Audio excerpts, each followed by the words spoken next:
welcome back to Sunny Life channel. Thank you so much, guys, for tuning in. I'm here to update you of what is going to happen on Uzalo from the 12th to the 16th of October 2020 on Monday. Sibonela slips through the hand of the law.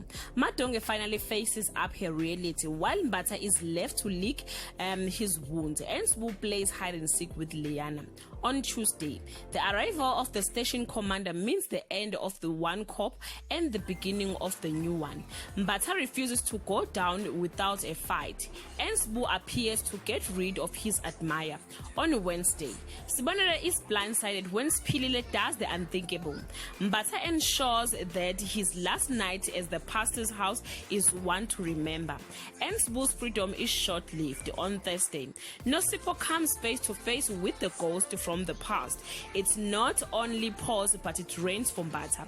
Sbu hits a limit with Liana. On Friday, Tulani sees a trap for his victim and she walks into it. An unexpected visitor arrives at the Kumalus. Guys, this is all I have for today. You can leave your comment below and share your thought. If you want the full episode, please let me know. I will send you the link. Bye.